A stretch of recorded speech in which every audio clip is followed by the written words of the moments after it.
మన యొక్క ఈ భగవద్గీత ఉపదేశం అన్నది భగవంతుడు మానవుల ఆధ్యాత్మిక అభివృద్ధికి సంబంధించి ఇచ్చిన ఉపదేశం అయినప్పటికీ నిత్య జీవితంలో భౌతిక అభివృద్ధికి కూడా ఈ భగవద్గీతను ఎలా ఉపయోగించవచ్చు అన్నదే మనం ఇక్కడ భావ విశ్లేషణతో చర్చిస్తూ ఉన్నాం. ఉదాహరణకు భగవంతుడు ఆహారం గురించి మనకు తెలియజేశారు. యుక్తాహార విహారస్య యుక్త చేష్టస్య కర్మసు అని భగవంతుడు చెప్పారు. అంటే మనం తీసుకునే ఆహారం, మన యొక్క విహారం అన్నది యుక్తంగా ఉంటే ఎలా మానవుడు అభివృద్ధి చెందుతాడు అన్నది కూడా భగవంతుడు చెప్పాడు. అలాగే మనం తీసుకునే ఆహారం సత్వగుణ ఆహారం అయితే అది ఎలా మన ఉద్ధరణకు ఉపయోగపడుతుంది, అదే రజోగుణ తామసిక ఆహారం అయితే అది మన అధోగతికి ఎలా దారి తీస్తుంది అని కూడా భగవంతుడు చెప్పాడు. ఈ ఓం తత్సత్ అనేది కూడా మనకు 17వ అధ్యాయంలోనే వస్తుంది. ఓం ఎందుకు అనేటువంటిది నిత్య జీవితంలో భగవద్గీత అనే అంశంలో మొదటగానే ఉంది అభయం అని, దేనికి భయపడకండి అని.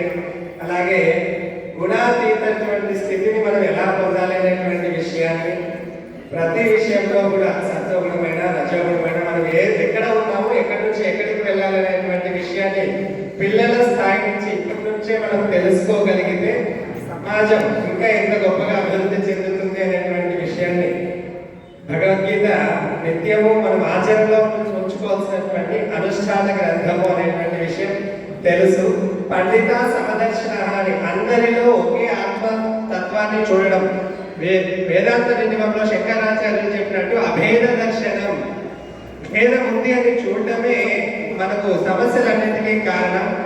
భేదం లేదు అని చూడటమే మోక్షానికి దారి తీస్తుంది అనేటువంటిది. వ్యష్టి ఒక వ్యక్తి ఉంటే దాన్ని జీవుడు అంటారు, సమిష్టి ఒక సమూహం ఉంటే దాన్ని దేవుడు అంటారు అనేటువంటి విషయాన్ని భగవద్గీత వేదాంత గ్రంథంగా తీసుకొని ప్రతి ఒక్కరూ ఆచరించాల్సిందిగా అనుసరించాల్సిందిగా కోరుకుంటూ ధన్యవాదాలు.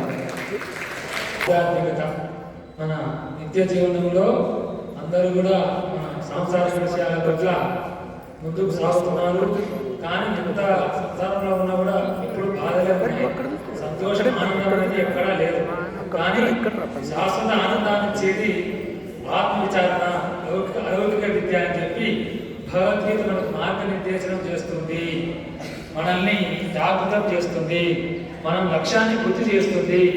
మనం లక్ష్యం వైపు ముందుకు సాగుతున్నప్పుడు అనేక రకమైన ఆటంకాలు వస్తాయి. అవన్నీ వదిలిపెట్టి లక్ష్యాన్ని సాధించండి. కర్మలు అందరూ ఆచరించాల్సిందే. కర్మలను చూసి దూరం పోకండి. కర్మ ఫల త్యాగం.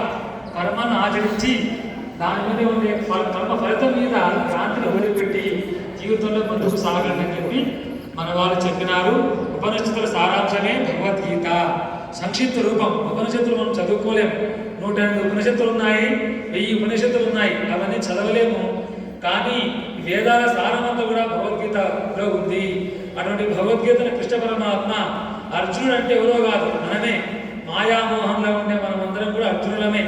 మనందరం